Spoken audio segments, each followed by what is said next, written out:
Ini ciri utama orang soleh. Orang soleh itu kalau nyebut Allah itu tidak bisa sendiri, pasti bawaannya itu memuji.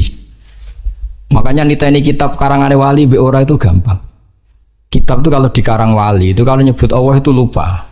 Ikhya itu kalau sudah bikin mukaddimah nyebut Allah itu sampai panjang. Itu bawaannya wali, itu tidak gaya-gayaan, memang nggak bisa dia Nah, kitab-kitab madaih juga sama. Ketika nyebut Rasulullah itu nyifatinnya panjang sekali. Nah, doanya yang sedikit. Kalau sekarang nggak, orang Allahumma sholli ala Muhammad, sholawatnya sedikit, doanya yang panjang. Nah, itu sebenarnya ya agak gimana gitu. Kalau wali-wali itu enggak, kalau sudah muji Allah itu tidak bisa berhenti. Makanya di antara makalahnya Imam Syafi'i masyhur itu, fasihan idza ma kana fi dzikri rabbih wa fi ma siwahu kana fin nasi a'jama. Wali itu siapa? Orang fasihan idza kana fi dzikri rabbih. Dia sangat fasih ketika terkait dengan Allah. Fasih itu lantang, jelas, terus mengalir. Misalnya saya nyun sewu, ada orang enggak anaknya kiai kok jadi kiai. Itu saya tidak akan bicara ini keajaiban dunia, tidak. Inna wa ta'ala idza wahaba abdan a'ta wa idza arada ahadan la yastati ahadun ayamna. Mesti mujinya Allah kalau sudah berkehendak tidak ada yang bisa menghalangi. Meskipun ini anaknya orang biasa, kalau Allah menghendaki afadhu alaihi rahmatah, dia bisa jadi kiai. Karena Allah itu wasiat rahmatuh, karena Allah itu amat rahmatuh. Mesti mujinya ke Allah, bukan ke sama. Misalnya ada presiden, kalau ada anaknya presiden, Allah kalau menghendaki wa tu'izzu man tasya wa tuzillu man. Jadi yang dipuji itu Allahnya, bukan aktor manusianya. Jadi misalnya ada anak-anaknya orang miskin kok jadi orang kaya raya. Allah enggak terbatas rahmatnya sehingga orang miskin bisa saja kaya raya, karena Allah itu wasiat rahmatuh, amat rahmatuh. Tapi kalau kamu enggak jadi wali, pancen iku pekerja keras, nasibe bejo, nyebut Allah ora gelem, dasar gak wali gitu. Tapi kalau wali itu enggak nyebut Allah itu enggak lega gitu. Ya sudah gitu. Jadi kalau saya wali ya misalnya nyebut kesulitan gitu. Allah kalau sudah menghendaki, enggak latihannya ya langsung kiai besar. Karena rahmat Allah enggak terbatas. Sekau usah latihan kiai santri 10, boyong kabeh karek loro. Engko balik neh 20, balik neh 100 kesuwen. Senombang lewat langsung 1000 dan seterusnya. Nah itu kalau saya wali misalnya, ini mujinya itu kabeh itu tidak. Ini ada enggak terima. Ayo milih jadi wali apa milih enggak?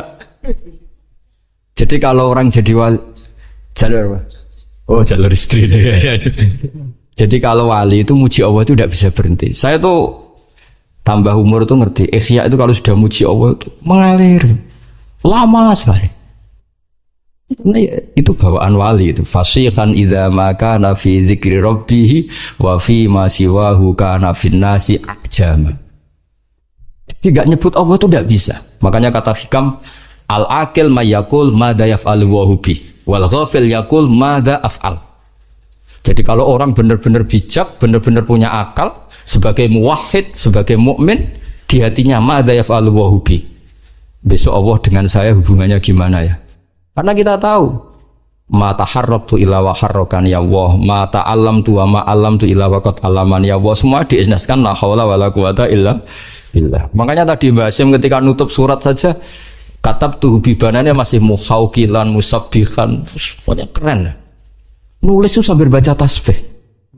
Kalau kamu nyurati murid kan supaya gak lupa kiainya ya gitu. Apalagi kalau sudah mapan.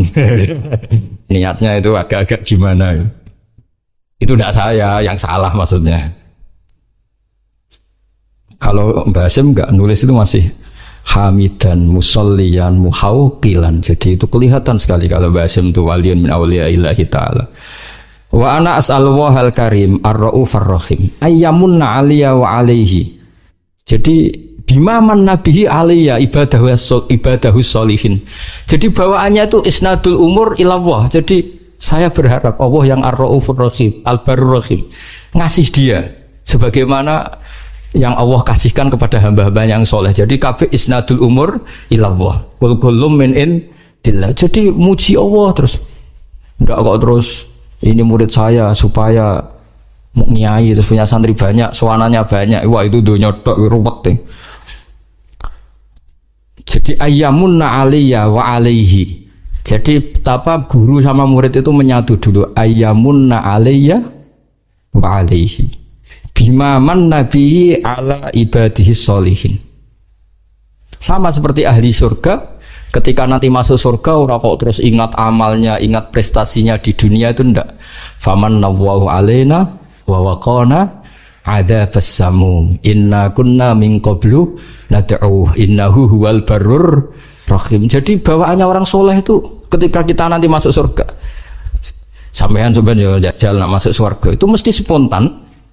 Saya bisa begini karena faman nawwahu alaina, Allah memberi nikmat ke kita, sehingga Allah juga yang wawaqona.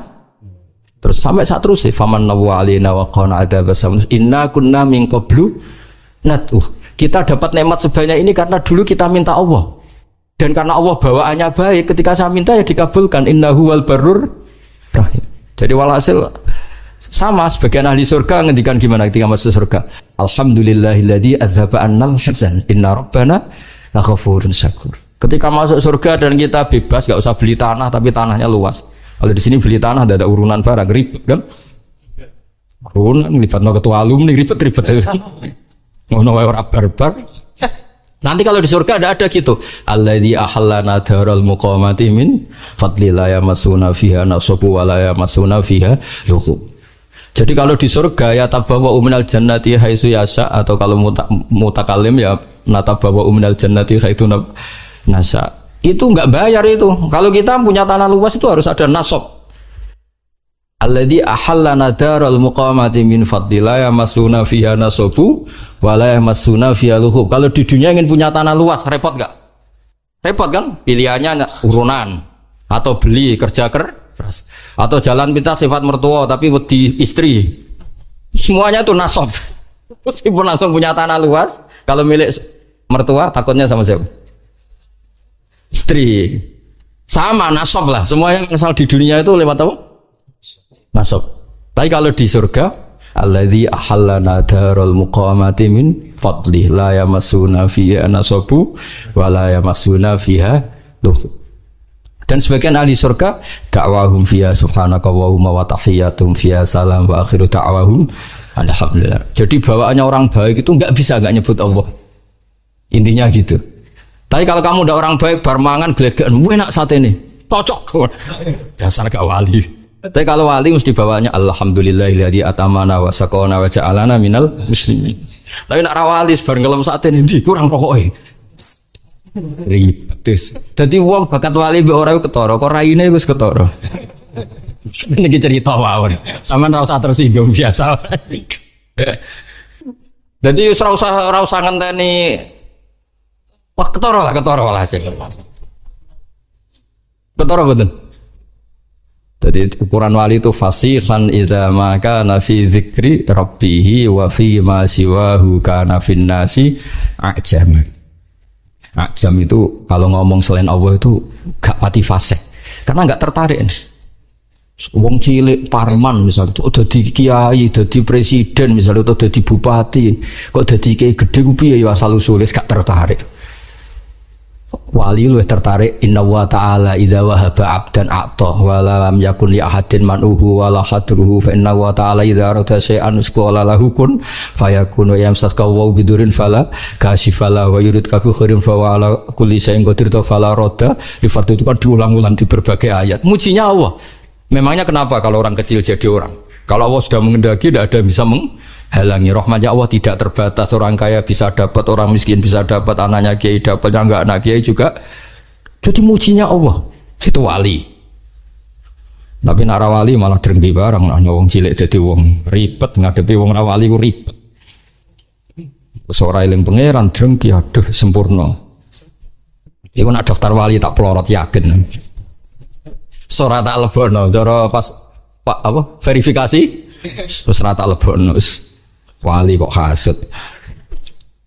Wa ayyaj'ala ilmana saterusé terus sekolah waca terus khalisan liwajhil karim. Saya sudah muji Allah, semoga Allah juga yang menjadikan semua ilmu kita khalisan liwajhil, terus wa ayyan fa'abihil anam, dan semoga manfaati ke banyak orang, wa yaj'alahu barokatan wa rahmatan, Jadi semua doa guru-guru kita yang namanya ilmu itu ya bawaannya bawa rahmat. Jangan tambah alim tambah bawa bencana.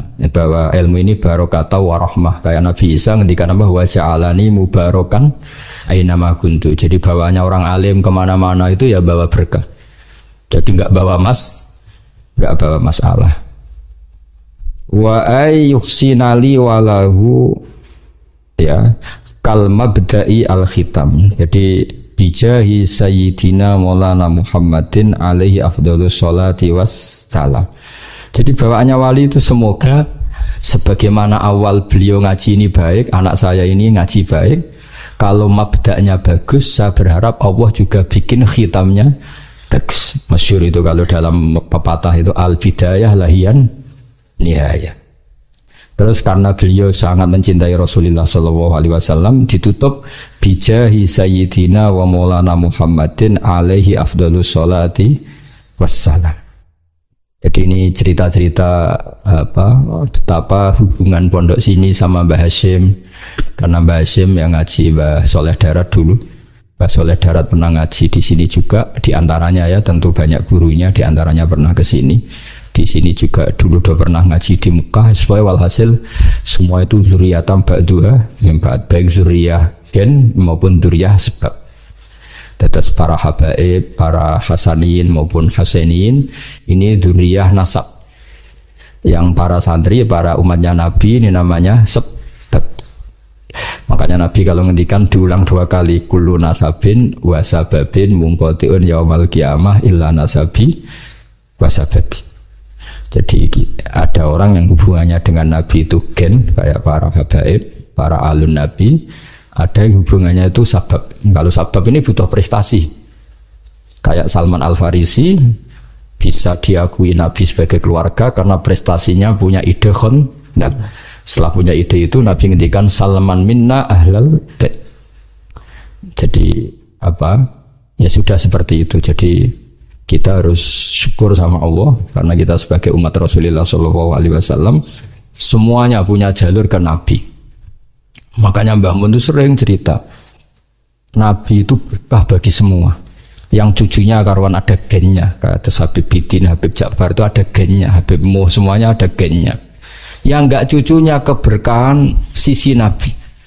Misalnya Nyun Sewu ada orang biasa, awam, badawiyah, orang desa.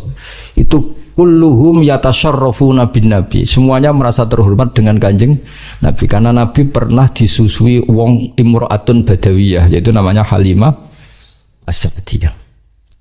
Orang Mesir ya bangga semua dengan Nabi karena istrinya Ibrahim yang akhirnya melahirkan Nabi Hajar itu orang Mesir. Nanti orang-orang Palestina, orang Syam juga bangga karena Nabi Ibrahim itu orang sana, orang Syam, orang Palestina.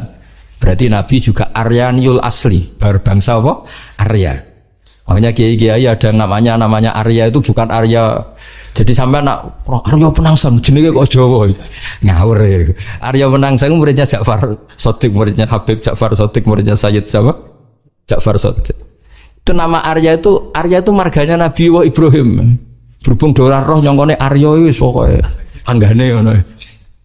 Jadi Nabi itu Aryaniul asli karena darahnya Nabi Ibrahim itu Aryani.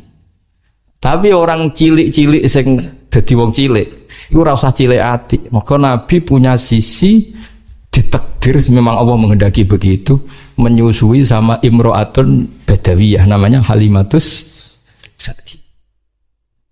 Jadi ini yang dimaksud rahmatan lil alamin. Jadi sisinya Nabi ini sudah membawa berkah pada semua. Ketika Nabi bikin ajaran juga gitu. Yang kaya ya senang dengan ajarannya, yang miskin yang kaya ditarhib barokah sedekah. Wes seneng sing sugih ana barokah sedekah. Sing melarat gak kalah keren, nyelip swarga kacek 500 tahun. Tapi alhamdulillah sing melarat gak gelem diomongi ngono. Kepengin melok sing sugih. Padahal swargane sampean mbek Gus Lili cepet sampean 500 tahun. Gus Lili dihisab kok alpate seribet. Itu bapakmu tahu yang mertua. Itu seribet. Tapi nak sampean kan gak ada hisabe. Ondal wis gak mentolo malaikat. Ngangkang wis ondel gasap ya riyen ngangkang mriki ono. Wis ondel ijek apa?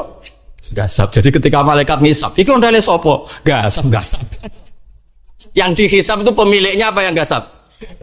Pemiliknya. Jadi terus gasap atau gasap itu. Tapi nak sing duwe mobil-mobil wah ribet. Tapi engko ditarhib. Saiki sing numpak Alphard makili izzatul Islam. Lah kowe wong melarat piye? Ribet sampean sing melarat aduh ribet. Menangi ae. Menang saya katanya kesulitan. Jadi misalnya kok prosedur hisab, tema izzatil Islam, yang melarat saake kan. Jangan Islam jabat suke kok ngarep. Saya Gusti mewakili izzatil Islam. Saya sudah jabat naiknya Alphard umat saya banyak. Tapi kalau tema sabar dan ngempet, orang melarat langsung maju. Gusti kalau mergai bolak-balik bangkrut. Bojo ngamukan, tangga ora percaya. Masuk sebenarnya. Tema ora jelas, masuk seneng-seneng. Darani sugih kreditan, darani sugih numpak mobil mewah. Ini tengah-tengah. Jalur khusus ya nanti. Lawala nih. Ya jadi ini cerita betapa orang-orang baik niku ora iso ora ngelem pangeran nggih. Terus mulane dawuh Mak Hikam domir iku ya domir. Wong nak wali tenan iku bawaane muni Allah. Meskipun wis berupa domir. Di misalnya kula ngrasa alim misale, kabeh iku minau, wah, ngrasa mulang ya minallah, ngrasa di santri minallah. Iku disebut fa'usribat makna domiris syani. Jadi kabeh iku huwa alladzi huwa yut'imuni wa yaskin wa idza maritu fa huwa yashfin. Terus pakai domir fa'lamanahu la ilaha illallah. Makanya ada thariqah jenis satoriyah iku nak muni ka Allah tapi hu. Sangka huwa dadi domir saan dadi napa? Akhirnya sing ra paham. Ngopo apa iku hu. Dadi ku asline iku fa'usribat makna domirisani. Jadi saking para ke pangeran Islam muni Allah tapi muni mergo semua tentang Allah niku teng Quran kata-katanya diganti domir. Qul huwallahu ahad. Jadi Allah itu zat yang lahul asmaul husna. Berhubung Allah itu lahul asmaul husna tidak bisa dijelaskan dengan kata-kata. Pokoknya dia adalah dia, hu adalah hu. Nah, makanya qul huwallahu ahad. Fa'lam annahu la ilaha illallah. Asyhadu juga sama ada domir asyhadu Allah ilaha. Itu anna kan dari annahu kan? An di situ dari kata apa? Annahu karena ditakhfif terus domir saatnya dibuang. Tapi kalau maknanya masih sama. Asyhadu nyekseni ingsun an satuhune kelakuan annahu la ilaha lah berhubung sing penting domir saan tuh huwa terus disingkat dadi hu. Akhirnya ana mursid gawe thariqah hu. Akhirnya itu wiridan hu. Lah sing krungu apa iku thariqah sesat hu. Jare sing diarani sesat gak demo pisan kowe luwih sesat. Ya iku basaria wali kok mangkel barang ora usah biasa wae. Jadi nak daftar wali kudu siap wal kadhiminal ghaidha wal afina anin nas. Iku formulirnya kudu diisi.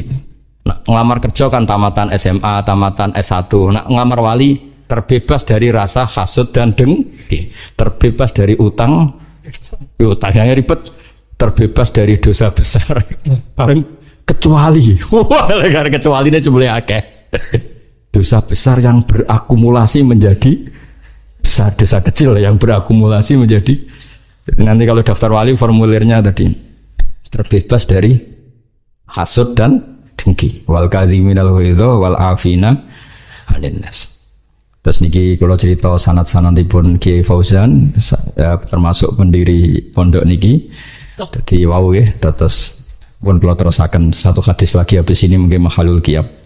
Haddatsani Bishr bin Hakam, haddatsana Abdul Aziz bin Muhammad, haddatsana Yazid wa Ibnul Hatan Muhammad bin Ibrahim Abi Salaman Abi Hurairah anna sami'a Rasulullah sallallahu alaihi wasallam yaqul ma adzina wa li shay'in ma adzina li nabiyyin hasanis sauti yataghanna bil Qur'an. Itu oleh nafsiri ya jaharubi. Jadi kesunatannya orang baca Quran itu jahar. Tapi jahar itu tidak harus memekakkan orang lain, penting itu jahar. Bihaitsu yusmi'u nafsa, kalau dalam fikih sekiranya diri kamu sendiri dengar. Karena kalau kamu baca diri kamu tidak dengar, malaikat yang biji juga ribet kan. Itu mau coba toh. kan gak jelas iki opo sing diwaca. Jadi harus apa ya jaharubi sehingga huruf-hurufnya itu bisa manfaat ke orang lain. Wala tajhar bi sholatika wala tukhafid biha, itu di semua tafsir diterangkan faya khudha minkal Qur'an. Sebagai riwayat disebut ya khuduna minkal Qur'ana.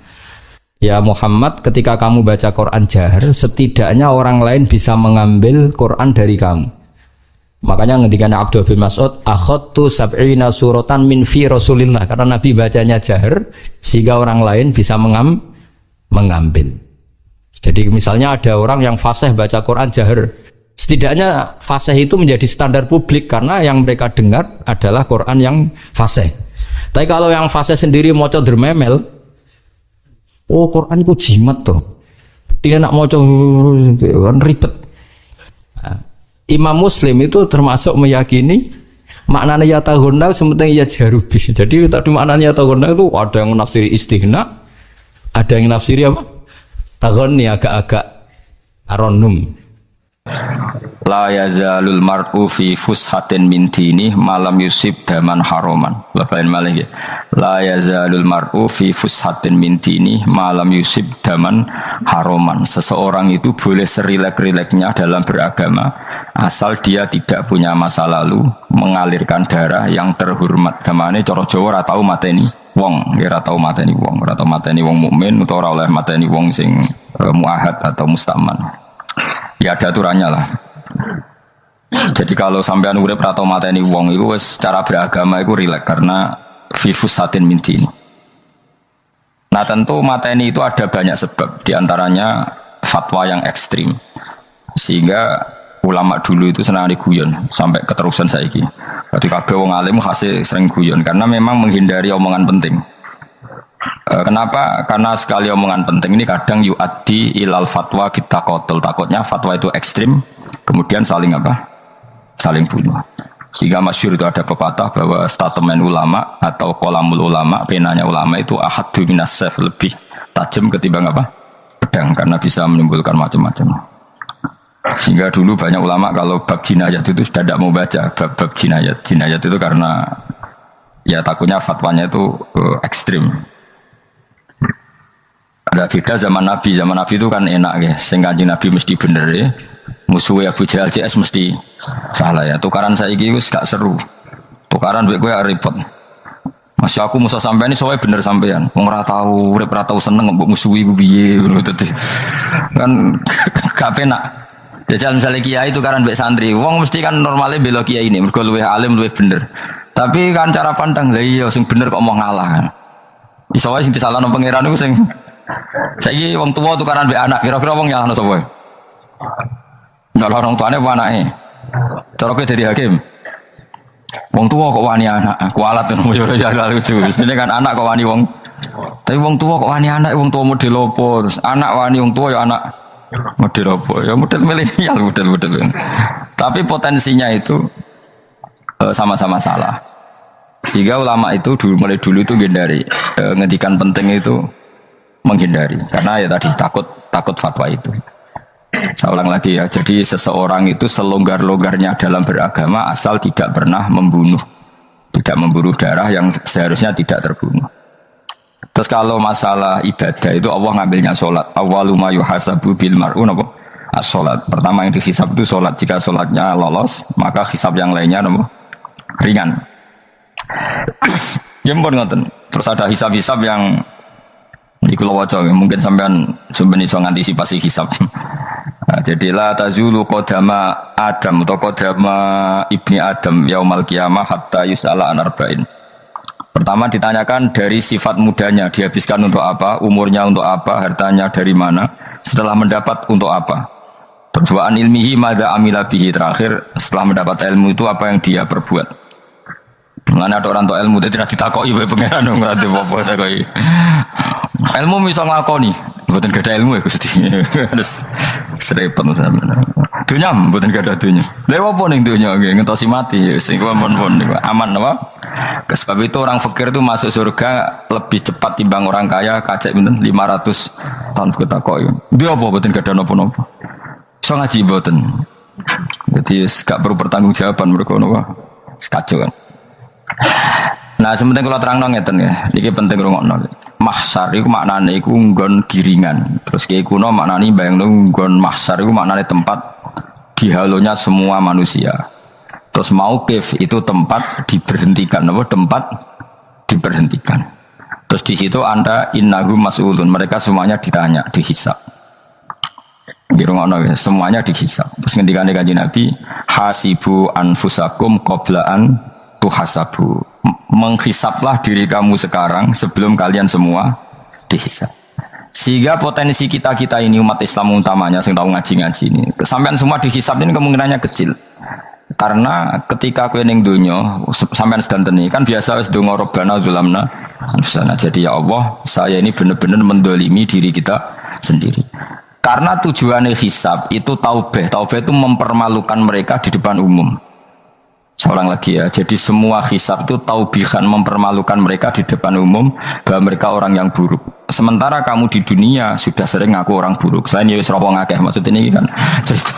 Jadi kayak ngakuin apa robbana zalamna anfusana. Sehingga ngendikane Kanjeng Nabi sebuti hasibu anfusakum qabla antuhasabu, menghisaplah diri kamu sendiri sebelum nanti kamu benar-benar dihisap. Sehingga umatnya Rasulullah itu kemungkinan kena hisap itu kecil sekali karena tadi sudah terbiasa menghisap dirinya sendiri. Apalagi kita, kata Rasulullah, saya dikasih hadiah yang para nabi sebelum saya enggak dikasih hadiah itu. Apa itu? 5 hal itu. Di antaranya apa? Kata Rasulullah, wa utitu khawatima suratil Baqarah. Saya dikasih terakhirnya surat Baqarah. Di surat Baqarah itu umatnya Nabi dapat bonus dan ini luar biasa, yaitu ayat Rabbana la tu'akhidna in nasina wa akhtana. Ya Allah, jangan hisab kami, jangan beri sanksi kami, jangan azab kami kalau suatu saat kita lupa atau salah. SP nak kowe urung salah padahal mesti salah. Rai-rai ini gak mesti salah. Wis gawe perjanjian mbek pangeran Gusti. Dalam perjanjian dong ya apa? Setiap saat saya salah langsung sepuro. Mohon mboten usah istighfar malih pun iki pun niku. Deal soalnya deal ini. Nah itu ngendikane Kanjeng Nabi senyum-senyum senenge ra karuan. Dan setiap itu dibaca oleh umatku, Allah sudah jawab qala na'am. Jadi Rabbana la tu'akhifna in nasina aw akhtana. Terus qala Allah menjawab na'am. Terus Rabbana wa la tahmil alaina isron kama hamaltahu 'alal ladzina min qablina. Nabi Muhammad jawab, Allah menjawab na'am. Sampai terakhir wa'fu anna, Allah jawab na'am. Kemudian para kiai itu punya kiat supaya umatnya itu hafal itu. Terus jadi bahan tahlil itu masalah ya. Faminhum ya faminhum. Sing tahlil ya ora paham, sing kritik ya ora paham. Alhamdulillah itu mesti padha-padha ra kena hisab. Mergo padha-padha ora napa? Paham. Jadi ora ono barokah kaya goblok wis barokah tenan. Mergo sing lakoni ya ora paham, sing kritik ora paham. Jadi kalimat yang di akhir surat Baqarah itu adalah termasuk hadiahnya Rasulullah yang tidak diberikan pada Nabi sebelumnya. Ini apa ini? Utitu khawatima suratil Baqarah. Saya dikasih akhir surat Baqarah. Gini ku setiap doanya umat Nabi, Allah jawab apa? Naam. Jadi ya Allah, la tu'akhidna, jangan kasih sanksi kita innasina au akhtona. Allah jawab naam. Itu satu. Terus kedua, umatnya Nabi itu kalau dosa itu tidak perlu prosedurnya harus istighfar. Banyak amalan yang menjadikan diampuni. Misalnya kafaratul majlis itu lafadznya agak istighfar. Subhanakallahumma bihamdik misalnya. Dan banyak imatatul adza anitorik. Misalnya Nabi pernah cerita ada seseorang yang nakal, kemudian gara-gara menyingkirkan duri di jalan yang ganggu orang lewat, kemudian Allah memaafkan. Ada yang dimaafkan karena ngombeni anjing, macam-macam. Kemudian ngombeni santri, macam-macam. Sehingga potensi kita dimaafkan itu tinggi sekali karena ada sekian amal yang itu menjadi sebab ridhanya Allah Ta'ala. Malah kalau dalam dunia wali itu ada seorang wali mau ngarang kitab kemudian tintanya itu diminum lalat, dia membiarkan tinta itu sampai lalatnya sampai kenyang, kemudian gara-gara itu dimaafkan oleh Allah Subhanahu wa Ta'ala. Banyak sekali. Sehingga potensi kita dimaafkan tinggi.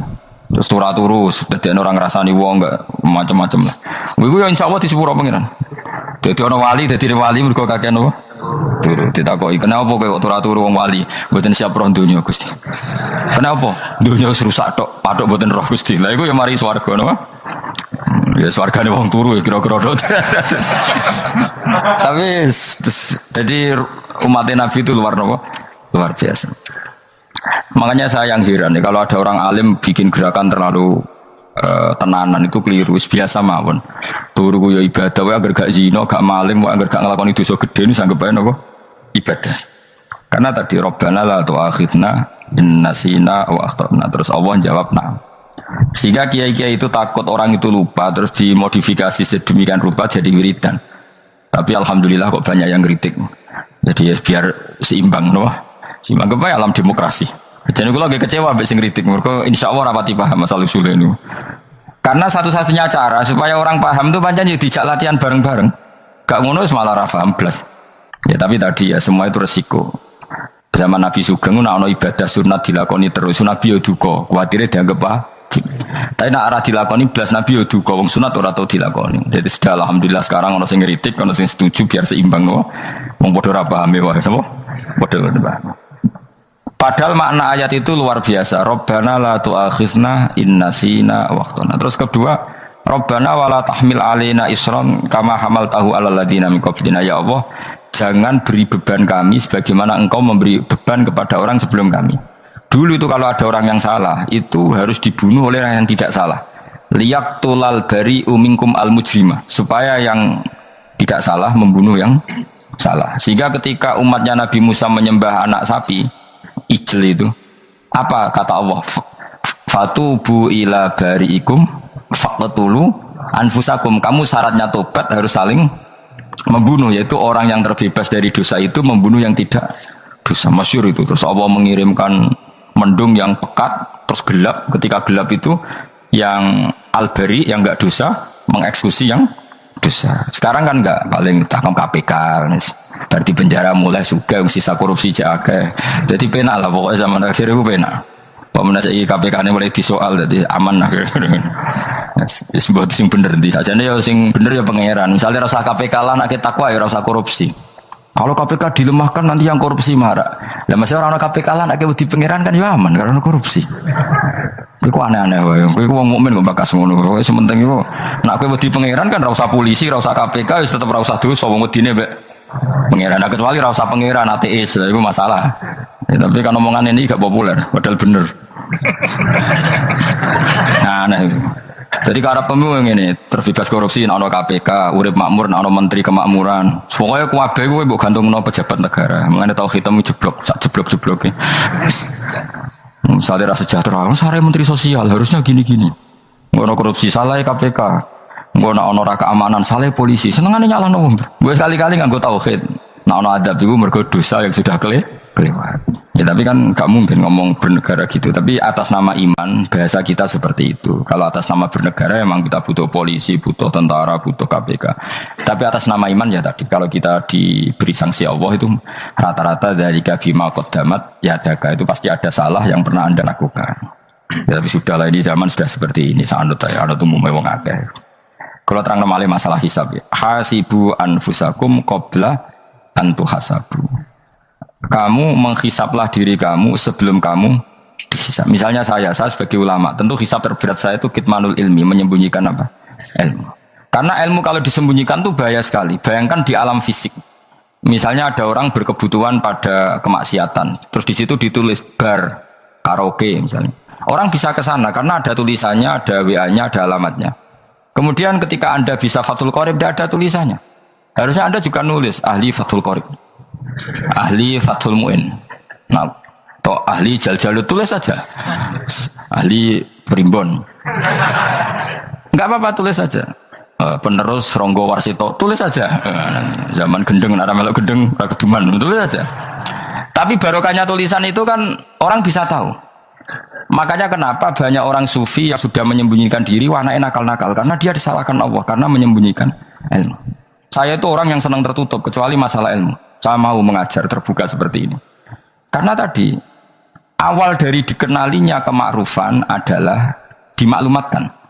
Awal dari dikenalinya keburukan juga karena dimaklumatkan. Betapa celakanya kalau kemungkaran dimaklumatkan sementara kebenaran tidak dimaklumatkan. Makanya Mbah Mun itu sampai berfatwa, Mbah Mun guru saya itu. Nah ono masjid ra ono menarane Mbah Mun duka. Masjid kok ora ono menarane, wajib ono. Dulu saya iskal, kenapa menara jadi wajib? Tapi setelah saya tambah angan-angan, secara fikih jelas tidak wajib. Tapi coba bayangkan, misalnya ada bar lampunya tinggi, orang dari jauh tahu itu bar, sehingga kalau mau maksiat misalnya ingin ke sana. Sekarang misalnya masjid gak ada menara, ada orang ingin sholat, ono masjid tahu orang. Di baru kayak ada menaranya kan? Tahu. Intinya semua kebaikan itu harus dimanarohkan. Makanya manaroh itu dari kata nur, dimenarakan, dari kata nur, dari kata dicahayakan, dimaklumatkan. Sehingga mulai dulu lama itu meskipun humul itu menyembunyikan diri. Tapi kalau masalah ilmu mereka membuka diri. Loh, coba kalau misalnya ngaji seperti saya ini, saya tidak terang-terangan jadi orang alim. Sebetulnya nggak baik. Kalau kamu ujub, sombong, aku orang alim itu tidak baik. Tapi kalau kita kan tidak karena ujub tadi, harus memaklumatkan. Coba berapa bapak-bapak yang tertolong nyari bidan ketika istrinya hamil, gara-gara tulisan kadang nolong itu bidan, ya kan, dokter gigi. Atau kalau nggak dokter, ya ahli gigi. Ahli gigi itu yang dipasang tanpa medis itu. Nggak, kamu menjadi tahu karena apa coba? Tulisan. Tapi kenapa kebaikan tidak seperti itu? Harusnya sampean itu tulis saja. Misalnya sampean nggak alim saja, maklar orang alim. Siap menyalurkan ke tempat-tempat orang alim. Coba TKI tenaga kerja itu. Mereka tahu Korea, Hongkong karena tulisan penyalur tenaga kerja. Tulis saja rumah kamu penyalur ke orang alim. Nanti antar ke berduaan. Kalau ada orang tanya, maksudnya gimana? Kalau butuh orang alim, tak antarkan. Oh ya sudah, itu kalau se-Indonesia, itu luar biasa. Jadi yang ngajinya dulu Fathul Qorib sampai bab sholat itu saja. Ahli Fathul Qorib sampai bab sholat. Tulis saja dalam kurung, pemahaman pas-pasan. Lo coba, dokter itu kan fair. Kalau ilmunya pas-pasan, tulis dokter umum. Kalau dia merasa pinter, dokter spesialis. Dan itu menjadi orang tahu. Tulis saya kan ke ahli saraf. Nah, lo buatan guyon itu betul. Makanya saya ini termasuk orang yang menyembunyikan diri. Tapi kalau bab ilmu enggak. Sehingga nyuwun sewu saya tidak sombong, banyak gus-gus alim yang ngaji saya Jamul Jame, ngaji Mahali. Padahal itu kitab tersulit di pondok. Tapi gara-gara saya sering cerita, saya pernah ngaji Jamul Jame sama Mbah Mun. Saya pernah mentakriri kitab ini. Ini banyak yang ngaji saya. Kalau tanpa itu kan mereka tidak tahu. Ya sampean nggak apa-apa kalau menyaingi saya, tulis saja di rumah kamu ahli Jamul Jame. Barang diparani ahli apa? Ahli jilid. Maksudnya kalau kitab kamu rusak bawa sini. Ya, gak apa-apa. Nah, sehingga syarat utama jadi nabi itu sebetulnya memaklumatkan diri. Ya saya ulang lagi. Pertama nabi jadi nabi syaratnya apa? Memaklumatkan diri. Sehingga pertama beliau jadi nabi naik gunung Sofa, kemudian ya maksara Quraisyin halummu ilayya, wahai orang Quraisy kesini. Terus Nabi mulai manggil satu-satu, ya Bani Abdi Amanaf kesini, ya Bani Fihir kesini. Terus saya ini adalah An-Nadhirul Mubin. Saya sekarang diangkat jadi Nabi. Terus Abu Lahab marah-marah, tabbanna ya Muhammad alihada jamak tanah. Muhammad kamu itu orang sial, kita enak-enakan tidur gara-gara kamu manggil kita datang, ternyata hanya untuk urusan seperti ini. Makanya terus ada tabat ya ada Abi Lahabi watab. Tapi yang iman kemudian tanya, Muhammad kalau kamu setelah jadi Nabi misinya apa? Saya diutus Allah untuk kamu menyembah Allah, tidak boleh menyekutukan Allah, dan Allah memerintahkan kamu afaf itu meninggalkan zina, meninggalkan maling, gini-gini. Coba kalau Nabi tidak memaklumatkan diri, jadi Nabi seklunak-klunus, ketemu wong monggo nggih. Ada temu dia nggih. Sengerti nak Nabi ku sapa sih? Sehingga orang-orang yang humul, yang menyembunyikan diri itu di bab ulama masalah besar itu. Karena ciri utama dosa adalah kitmanul ilm. Makanya Nabi sidik amanat tabligh fatona. Tabligh itu lawan katanya apa? Kitman. Makanya saya ngaji di mana-mana, saya di Jakarta ngaji, di sini ngaji, di Pasuruan ngaji. Harus dimaklumatkan ilmu. Dan kalau ada orang tanya ya tak jawab. Saya itu kitab yang paling aneh di pesantren, misalnya yang mulai aneh lah, gak Jamul Jame. Saya sampai sekarang masih ngajar Jamul Jame. Kitab yang aneh. Macane lagi roh judulnya pusing. Jamul Jawame, kumpulane pira-pira kumpulan. Jadi ilmu apa ae ana ning kono. Sing gak ana ilmu dukun, mboten enten. Ilmu carane bodoni ora ono. Niku mau carane mlebu swarga tok. Mane potensi kula mlebu swarga itu tinggi sekali. Cara semodel piye duwe. Dadi mun. Dadi cara semodel piye duwe. Dadi cukup banyak napa? Cara. Sampe nek cara sitok ora mesti kula nu gak ada cara kathah. Dadi nek dari cara iki mentok, ganti cara iki mentok. Ya terakhir paling gampang itu cara nganggo fadhole pangeran. Iku kena mbok tiru. Pokoke mlebu swarga nganggo fadhole pangeran. Masalah utama kita sebetulnya itu, makanya saya tidak pati cocok sama orang sufi itu. Kebenaran itu harus dimaklumatkan. Sementara orang sufi itu ingin menyembunyikan diri. Itu kalau untuk yang alim itu tidak bagus. Wong kita saja tahu itu dokter atau bidan karena tulisan. Ini bidan, ini dokter. Dan mereka jujur, dokter umum, dokter spesialis. Ya coba misalnya di kota, kamu tulis saja penyalur kebaikan. Orang yang ingin mondok, pondok pilihannya ada, Sarang ada, Pelosok, Lirboyo. Kalau saya ke sana gimana? Saya kenal Gusnya. Tak anter. One keren, sudah ada penyalur. Kalau orang bisa tersalurkan ke Korea, ke Korut, ke Jepang karena tulisan, kenapa tidak banyak orang tersalur kebaikan karena tulisan? Orang mau kelunak orang jelas. Meskipun nanti ditawari orang, mesti dulu sih ahli takrib, mesti wong guyu, ahli fathul qari sampai bab sholat. Tulis saja jujur, maaf tapi hanya sampai bab sholat. Tulis saja, ada maaf ya bareng, maaf tapi sampai bab sholat. Enggak apa-apa. Paling untuk wong sowan, larian modok jenengan 2 tahun. Tapi ini bodohnya mau 3 bulan, mulai ngajine dok bab sholat. Enggak apa-apa.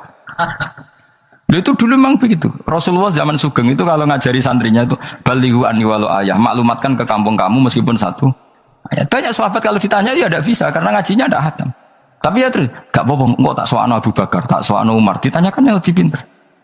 Saking tidak pahamnya sahabat itu lucu ketika ada ayat waqulu wasrafu hatta yatabayyana lakumul khaytul abyadu minal khaytil aswad. Itu kalau mau tidur ya benar-benar bawa benang putih sama benang hitam, ditulis dipasang di pintunya. Jadi kalau makan diinceng lagi, kok masih belum kelihatan, wah masih boleh makan. Terus begitu. Kalau sudah mulai syuruk, mulai padang, wah berarti sudah imsak. Jadi karena makanlah dan minumlah sampai benang hitam terbedakan dari benang putih. Artinya kalau malam kan, dulu kan nggak ada listrik, nggak ada lampu, berarti kalau benar-benar masih malam nggak terlihat, berarti masih boleh makan. Nanti terus dilihat gitu. Terus, ya sudah wakafnya di situ. Hatta yatabayyana lakumul khaytul abyadu minal khaytil aswad, wakaf dulu. Terus akhirnya Kanjeng Nabi itu piye kok umatku jadi masangi benang. Akhirnya Jibril teko. Ini makanya unik dalam ulumul Quran. Satu-satunya ayat yang diturunkan hanya 1 kata itu ya ayat itu tok. Terus Jibril datang, Muhammad ayatnya kurang sitok. Minal fajr. Terus ditambahin minal fajr. Jadi minal fajr itu unik. Ada Jibril jauh-jauh dari langit. Iku mau nurun apa? Minal fajr. Makanya kalau kamu nanti dites, kalau ingin jadi dokter tafsir dites, ada 1 kalimat yang diturunkan jauh-jauh Jibril ke bumi. Apa kalimat itu? Jawab baik, minal fajr. Wis alim gue yakin alim. Memang ikut tak? Masa itu?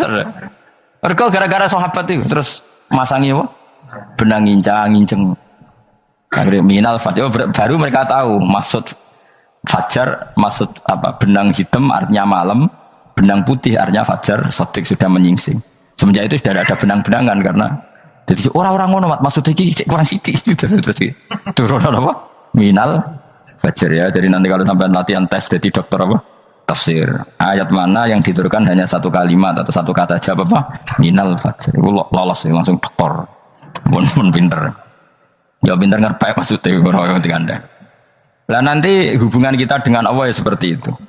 Sejauh mana kita memaklumatkan Allah. Sejauh mana kita mengkampanyekan Allah. Saya berkali-kali bilang, saya kemarin kan di Korea, itu sebetulnya saya yakin hanya doa saya. Saya sering berdoa, ya Allah, Engkau dipuji di langit dan di bumi. Lalu kalau di bumi ateis, itu caranya kayak apa? Dulu saya itu terobati karena Uni Soviet setelah persemakmuran banyak menjadi negara Islam. Berarti itu bukti bahwa Allah pun dipuji di bumi Uni Soviet.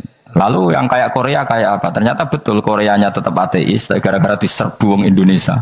49.000 Indonesia ning Korea Selatan. Iku mbok gawe sing salat separuh iku cek pira? 24, kira-kira ya digawe 20.000. Wis 20.000 salat kabeh, tahlilan kabeh surwame. Lah kok sing ngritik tahlil muni sunah Rasul tok surwame. Kok rame lah walhasil. Itu tahlilan wah itu enggak ada hadisnya. Gak apa-apa sing penting muni hadis sing sitok. Tahlil muni hadis ya ibadah, tahlil ya ibadah. Mbok lah soal kok bener ding totalan guri sing penting rame, maksudnya sementara rame ngomong visi Islam. Kita Islam tahlil, situ Islam sunnah Rasul gak masalah. Wong ape yakin bener saiki ya ora ono klarifikasi. Tapi sementing kan kabeh ngomong tentang Islam. Artinya gini, Allah punya cara untuk supaya bumi Korea itu ada yang bertasbih bersujud. Mil'us samawati wa mil'ul. Allah tidak kurang cara. Golek wong kedonyan ditawarik ke sana demi uang. Bareng mus ning kono dielingno pangeran. Segawe masjid kontrak masjid macam-macam lah masjid kontrakan ning Korea. Ngene ra ono masjid. Pusing. Saya pernah ngisi di satu masjid itu gambare pintu gerbangnya bukan salib kan. Ternyata tingkat 1 itu gereja, tingkat 2 bar, tingkat 3 masjid. Kadang ya kebalikan masjid, bar, gereja. Satu gedung. Jadi malaikat saya tidak tahu lewatnya gimana itu Pak. Saya nggak tahu itu cara lewat gimana karena malaikat bagian rahmat itu nggak bisa dia lewat salib. Ya. Tapi dia harus menulis ganjaran yang sholat. Nggak tahu saya lewatnya dari mana karena itu. Ya tentu dia punya cara lah. Tapi yang jelas ya agak bingung ini gimana. Itu pernah yang tingkat 2 itu bar pas aktif. Ada santri yang ya pekerja imannya pas-pasan. Kalau nanti gus badi Jumatan mlebu bar pas aktif wae wong ayu. Meh ora Jumatan. Mergo mau tingkat 2 bar, tingkat 3 masjid. Itu ono khutbah yang barnya tetap main. Ada bar yang masjidnya tetap khutbah. Itu masuk bar. Sudah Jumatan apa ning kene wae.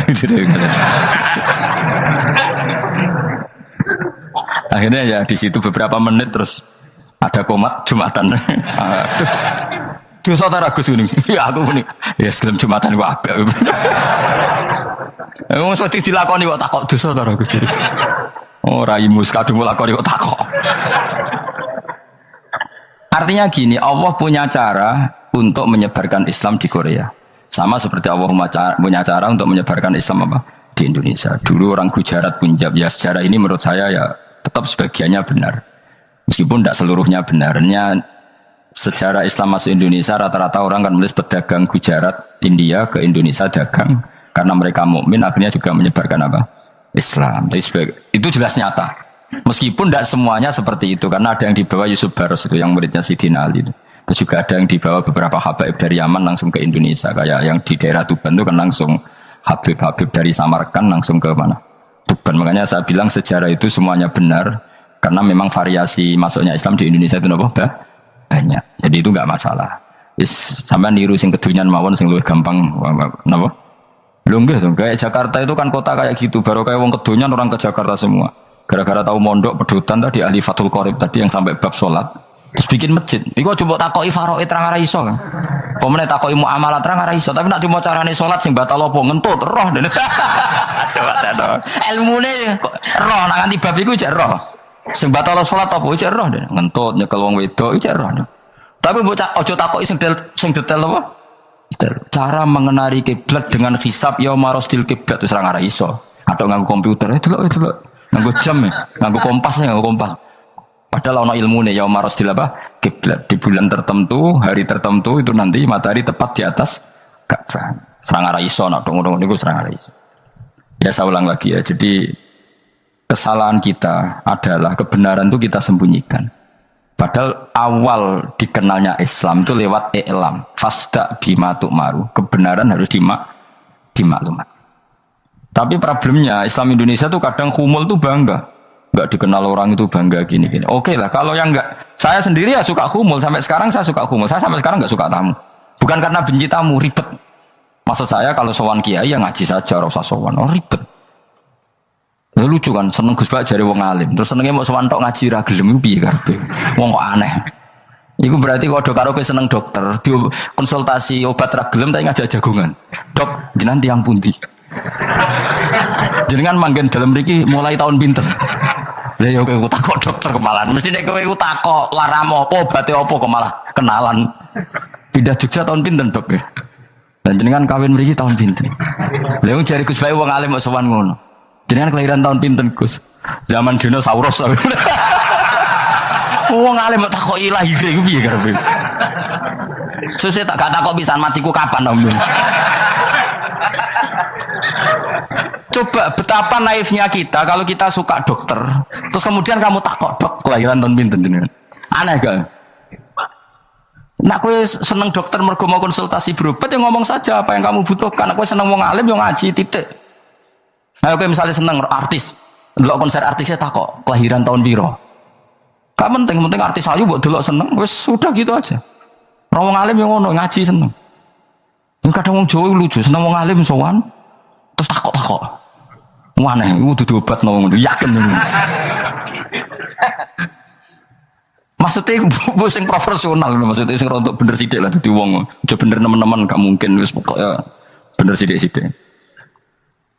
Makanya kemarin ngaji apa Nasoihul Ibad kan gitu. Mujalah satu ulama artinya apa? Fi majlisil ilm ketika ngaji. Ora kok mujalah satu ulama utawa sowan matekno wong tenan nggih terjodoh.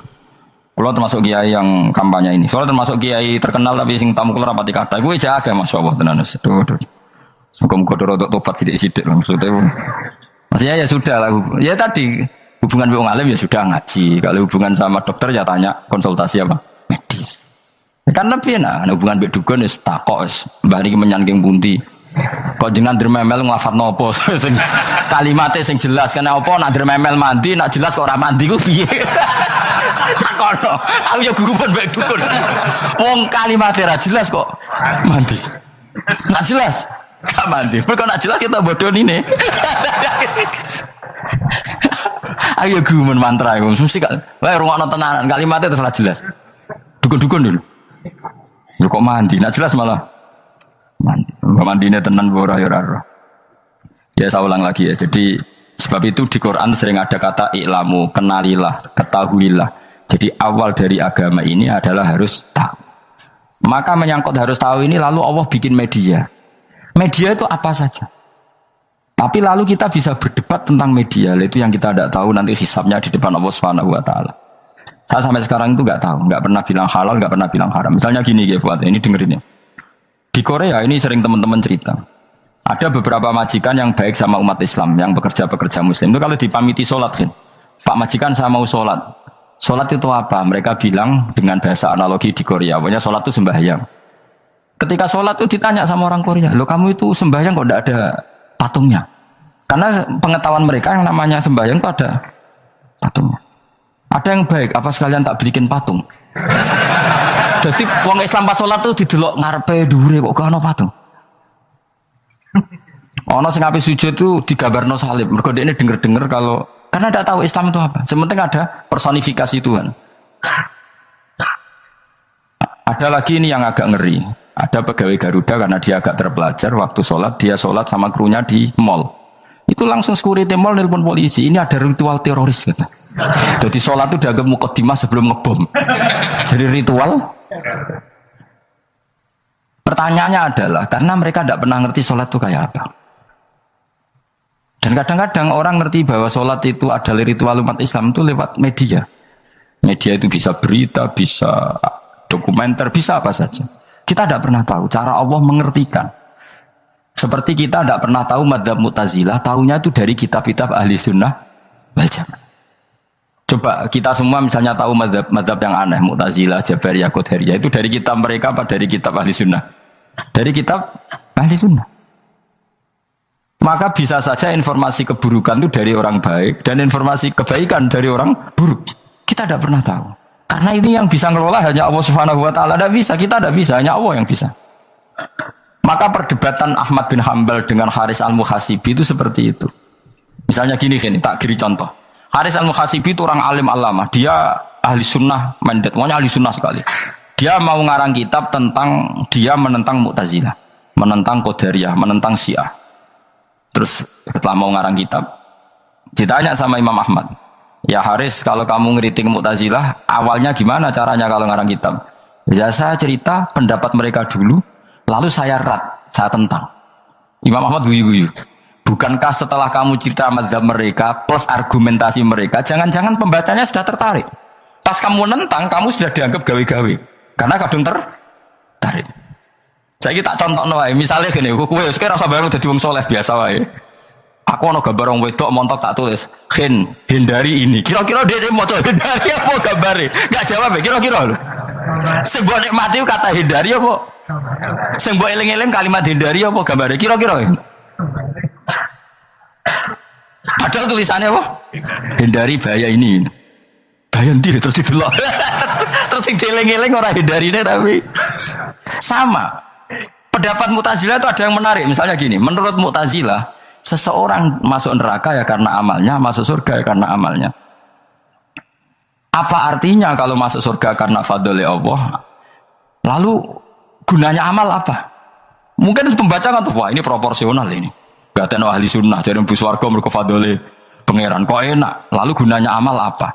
Padahal dia tahu pendapat Mu'tazilah itu dari kitab itu, kitabnya orang ahli sunnah. Gak pernah tahu kita. Ya saya ulang lagi. Itu kan ibarat kayak KUHP. Kamu baca KUHP draft, terus kamu cocok. Kamu mesti nyalahkan yang demo. Atau baca buku selebaran orang demo, kan terserah kamu. Kamu kan punya akal, kan tetap milih. Tetap milih. Problemnya kata Imam Ahmad itu, ketika kamu menceritakan pendapat Mu'tazilah, bisa-bisa orang itu kadung tertarik. Ketika mulai kamu tentang, orang itu gak tertarik sama penentangan kamu. Berarti kamu ikut menyebarkan Mu'tazilah. Sama seperti tadi, gambar perempuan yang agak jorok tadi sebetulnya tak tulisi kata hindari. Padahal Rukinus gak tahu eling wong wedok, gara-gara tak kayak gambar hindari bahaya ini malah jadi eling. Orang eling tulisannya eling. Nah, hakikat saya ini penyebar kata hindari apa penyebar gambar itu? Coba. Lalu status saya ini pengedar gambar itu apa pengedar kata